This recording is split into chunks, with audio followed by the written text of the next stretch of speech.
Alright, welcome back to another episode of Chasing Weekends.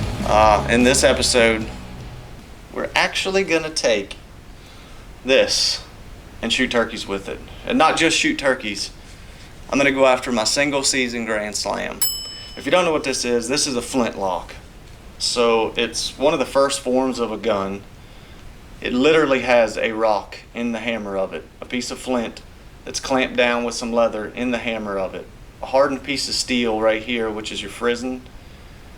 When the hammer goes off, it comes forward, hits this hardened piece of steel, creates sparks, and opens to your pan. Your pan is loaded with powder here on the outside of it.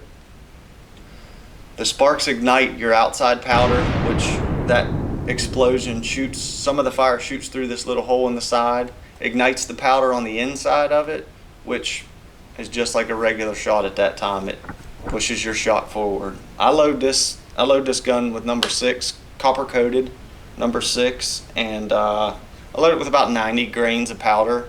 And then you have some other things. You have an overshot card, over powder card, and there's a cushion wad in there, just similar to how a modern day shotgun shell would be made up. But it's very important to keep your powder dry when you're flintlock hunting. And in this first hunt, you're going to see the challenges of that. I hunted Mississippi. The footage is from day 4. Opening day, I got in there. I got on a really mature bird that had a harem of hens, and he was not cooperating whatsoever. Wouldn't respond to calls, didn't want anything to do with it. So I stayed with him for 3 days straight, daylight till dark. Watched as much as I could because they were in these fields where I could kind of keep an eye on them. I made several moves and tried to, get in front of them one day, and it didn't work. They were on the other end, and back and forth we went for 3 days straight. Well, on day 3, I finally had put them to roost. With a storm coming in that night, I was able to go in after dark, put a blind in fairly tight to them, and I knew that I had a 50% chance from my setup.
Holy. Oh. Woo!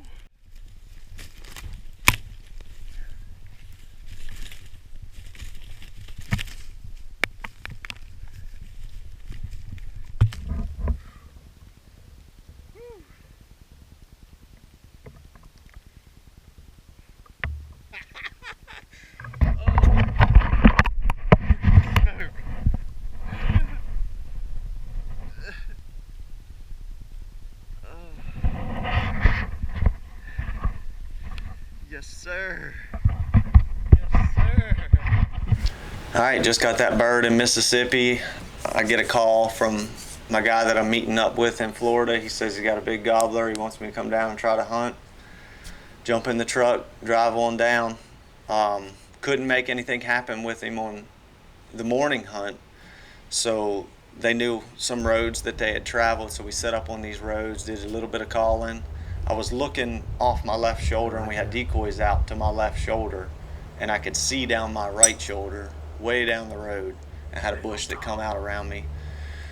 The bird pops out with some hens and starts working that road, sees the decoy, he's coming right in. So in the video, if you're wondering why I don't turn and shoot him, that's why. I can't swing that big 4-foot long club around to get a shot on him without spooking him. So I let him pass on by, and the rest is history. So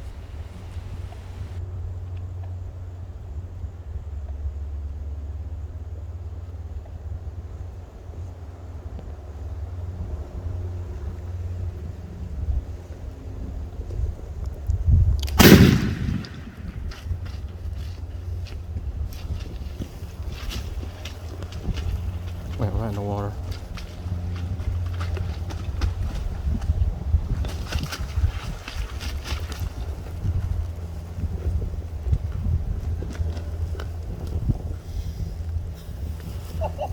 We got it done, son. Sweet. Get you some of that, boys. You get the turkey? Holy crap. So Florida's out of the way. I head to my lease in Texas, and anybody who self-films knows that it's extremely difficult, and you add a Flintlock to the mix and it's dang near impossible. But long story short, my Rio, I did not get on film. It happened quick. Natural voice call, no blind, no decoys, no nothing. 4 gobblers come running in. I shot one right in the face at about 5 steps. It wasn't very far, but short-lived hunt on that one. No footage of it. That leads us into Nebraska. We did some reaping in Nebraska with a Flintlock, and it was extremely fun. That was the first time that I'd ever reaped turkeys with my buddy Nate up there. The hunt you're about to see, spotted some birds, make a long pass around them, come up on the bottom side of a hill, pop up on them, and they come running in. It's action-packed and very exciting, but that's the gist of it.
All right, thanks for tuning in to another episode of Chasing Weekends. The guys are all in the field. We're all putting in the time, laying down some footage. Hopefully some of that will be coming out to you real soon. If you'd like to see more, flintlock action or just general hunting or good times, click that subscribe button, like, comment. We appreciate it.